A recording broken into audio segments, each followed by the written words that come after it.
March, the month where every game matters, upsets are inevitable, and Cinderella stories are born. Welcome into sports. I'm Jared Valentin. As soon as Syracuse women's basketball tipped off against number 6 Louisville today, the Orange's offense disappeared. Andrew, you know how Dory from Finding Nemo has short-term memory loss? Yeah, I think most of us do, in all honesty. Yeah. That's what Syracuse needs going forward, and I'll tell you why. What the Orange have ahead is a big home stretch and a big opportunity to earn some revenge wins. Syracuse needs to just keep swimming, just keep swimming. You know that feeling when you're playing a video game against your older sibling, and no matter how many times you play them, or no matter what you do, you just can't come out on top? 6 hours into March Madness, and my bracket is already shattered. After getting shut out twice to number 5 Minnesota Duluth, 4-0 to start its season, Syracuse ice hockey needed to bounce back and fast. And if that experience has taught him anything, it's that NIL is priority number 1. The big thing you need to know for this one tonight, no Dominique Darius. The guard left after a collision in the third quarter against Cal yesterday, and that victory over the Golden Bears did not return. We later found out this morning that she will not be available for tonight's matchup and for the rest of the entire ACC tournament with a left hand injury. What did you see from the Dome and from the fans inside, as well as what did Coach Autry have to say about it? Yeah, Ben, this is a complete 180 from what it was like just a few hours ago in the Dome, and it was one of the things that head coach Adrian Autry pointed out right away in the press conference. He said that this atmosphere was electric, and especially in that second half was when you saw it the most, when guys like Tyler Betsy and Kyan Anthony came into the game and started lighting it up from downtown. That's when this crowd was on its feet for seemingly most of the entire second half. And once this Syracuse team got it to within 1 point, within 2 points, and even single digits, this crowd was animated, roaring, booing SMU players when they went to the free throw line, and cheering on when Syracuse even got just something as simple as a defensive stop to go the other way. This crowd was on its feet, electric, roaring, passionate, and really couldn't have asked for a better crowd turnout, and ultimately it helps and got SU the win. Jared, a quiet day for J.J. Starling, just 4 points and 6 field goal attempts. Didn't play for most of that second half, especially down the stretch. Was there any explanation for the lack of Starling today?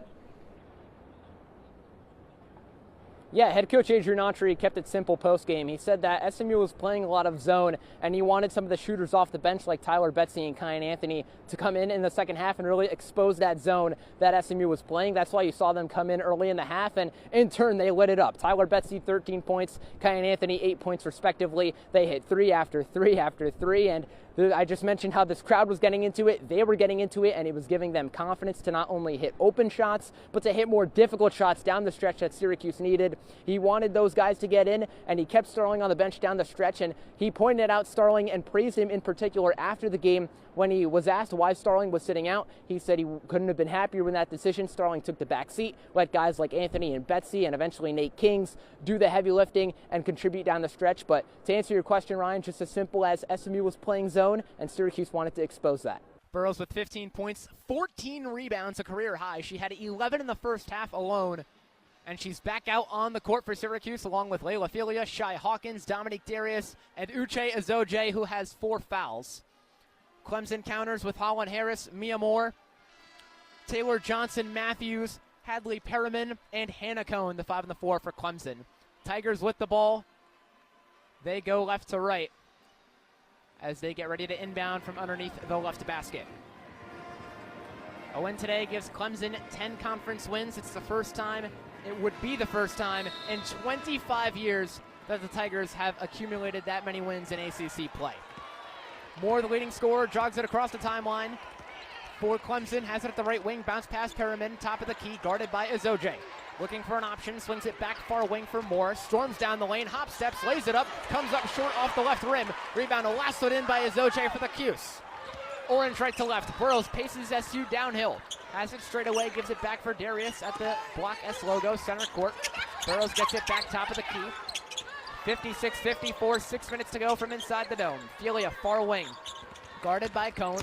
Dribbles down to the left hand, lays it up, off the glass, no good. Rebound fought for, it's tipped out all the way to the three-point arc. Gives it to Burrows, far wing. Steps inside, fires a jumper, no. Rebound, Burrows gets her own miss, lays it up and in. Sophie Burrows, her 15th rebound of the game. She gets her own miss and lays it back up and in. Syracuse back up by 4, 5:38 to play. Moore right wing, screen set by Perriman. Moore gets it stripped, but gets it back. Draws on a double team at the far block, kicks it back out. Left wing for Harris. drives inside the lane, is wide open, and she calmly scoops it up and in. Clemson counters with a layup of its own, 58-56. Syracuse in front, 5:18 to go. Filia inside the paint, backs up a defender, spins, tries to lay it up, draws the foul. Contact on Clemson. Taylor Johnson-Matthews was guarding her inside the paint, and that stops the clock at 5 minutes, 11 seconds. Syracuse with a 2-point advantage. Foul on Taylor Johnson-Matthews. Filia is sent to the line where she shoots 2 free throws. Went just 1 for 7 from the field in the last game against Pittsburgh back on Thursday. Buries the first free throw, and Syracuse goes back up by 3. Today, though, she has bounced back immensely. 16 points, and now 17 after she goes 2 for 2 from the line. 60-56 Syracuse, 5:08 to go in the fourth quarter. Moore has it at the logo, far side, waves directions with her right hand. Rotates cross court. Guarded by Filia at the near wing. Moves inside the arc, steps it back out now. Gives it for Johnson-Matthews, crosses over to her left, steps it back, it's poked loose by Filia. Cone gets it, straight away 3, no, rebound Darius for the Orange. Syracuse right to left, Burrows far sideline. Dribble handoff for Filia at the far wing. Gives it to Burrows at the right corner, and Filia has straight away, the 2-play catch. Syracuse up by 4, 4.5 minutes to go. Filia inside the lane, pump fakes, turns around, gets up a layup off, doesn't even hit the rim. Ball is tipped out from underneath the left basket. A flurry of Clemson players going after it, and the Tigers get the ball after it's out on Syracuse. And Layla Filia, I appreciate the aggression from her in this fourth quarter, but it's getting to a point where it's a lot of off-balance shots. She's trying to create more contact from the defense, and you want your point guard making smarter decisions than that. Tamara Hines comes into the game for Clemson. Moore down the lane, kick out near corner. Harris thought about a 3, instead bullies her way inside. Bounce pass to Moore, who lays it up, but it's no good. Misses the rim, rebound Syracuse. Jordan, there's guys from all over the country on the Stingers roster, but you're one of the few locals, being from Alexandria, Minnesota, about an hour away. What has being a part of this organization this summer meant to you? It's meant the world. I mean, just being at a place that makes me feel like home. Obviously, being an hour from home, I'm a lot closer than most guys, which is a blessing. But at the same time, this community, this staff, everybody included, has made it feel just like in my backyard. Now, you got to play in front of that home crowd in Alexandria a few nights ago for Alexandria Beatles Night. How did you enjoy that experience? Oh, it was amazing. I couldn't have asked for anything better. Amazing crowd, just good to see family, friends, kids I've worked with in the past, and it was just a really good night to have it all come together and get a win. How do you keep your guys composed when there's a rain delay and you don't know when or if you're going to continue the game? Yeah, again, I thought when looking at the radar, you knew the rain had kind of gotten past and missed us a little bit. So for us, the main focus was, okay, let's just get off our feet, let's relax for a little bit. But then the minute we said, hey, let's start stretching, let's start moving around, the intensity and the focus had to ramp back up. And kudos to our guys. I thought we did a really good job of that. It's been incredible to know that we've been on the most winningest team on campus. It's pretty cool. Even though it may not get as much news, it's still cool, like, to think about and to just be at heart and be like, wow, this is a good piece of history that I'm part of. If you took a stab at guessing which sport sits atop the throne at Notre Dame, you'd probably strike and miss. It's not the football team, the basketball squads, or even the men's lacrosse crew who just won back-to-back titles. But instead, it's the Fighting Irish's fencing team that reigns supreme. Notre Dame's 14 NCAA fencing titles slashes the competition for the most out of any sport at the university. But how does fencing even work? Basically, there's 3 different weapons. We have what I do is foil, and then you also have epee, which does the same thing, but you can hit the whole body rather than hitting, which foil does is you hit the vest. And then saber finally is, I describe it most as like the more exciting and like faster pace. That was Fighting Irish foil fencer Chase Emmer. Each of the 3 blades are used in different matches and have their own restrictions as to where you can and cannot strike for points. Back to the Fighting Irish, Notre Dame is just one of 29 schools that offer fencing at the Division I level. That gives athletes like Emmer and Fighting Irish épée fencer Kaylin Si the opportunity to continue a lifelong passion. I only talked to 4 or so schools that I wanted to go to because, number one, they were great schools, but also they had great fencing programs. So it was definitely a large part of my decision. Coming from Hong Kong, my parents actually wanted me to get into a Ivy League school, but I knew deep down in my heart, I still wanted to continue fencing. Not only is Notre Dame a place to continue fencing, but the Fighting Irish have dominated the sport, especially in recent memory. 14th national title for this group. They move into a tie for second place with Penn State for most fencing national titles in NCAA history. 6 of Notre Dame's 14 titles are thanks to Fighting Irish head coach Gia Kvartskelia, who has the most national championships out of any coach across all sports at Notre Dame. That includes the 2025 title, giving the program 4 NCAA championships in the last 5 seasons. It was incredible. We all worked as a team. Competing for Notre Dame has been an experience that I wouldn't have imagined before coming to college. It's one of those feelings where you would have to go through in order to know. It's like my second family, and just being in it together, I feel really honored to be a part of this legacy and knowing that the legacy will continue to build on. The fencing team is finally getting the recognition it deserves. But to the Fighting Irish's fencers, it doesn't matter if they're striking in the shadows or stabbing in the spotlight.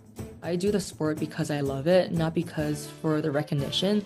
So knowing my part, knowing where I place, and then still putting in the work, knowing that it's going to pay off one day, and people will know, when you put in the hard work and it's consistent, people will know. Notre Dame's prowess in varsity fencing shows that any sport, no matter the popularity, can thrive at the Division I level and can become the most successful program at one of America's most famous universities. Jared Valentin, WAER Sports. Some people can want to start and want to be that person, but like me, I just want to be able to help my teammates. And if it's doing the handshakes, all right, let's get it. I'm going to pump you up so good that when we're ready to play, you just feel free and you just know that, we're in this together. I'm grateful to be able to be that person for my team. When you have a team with 8 new faces, you have to find a way to bring the entire squad together.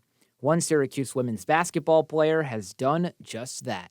It's at this spot every game where Syracuse guard Angelica Velez shows off her different pregame handshakes with each orange starter.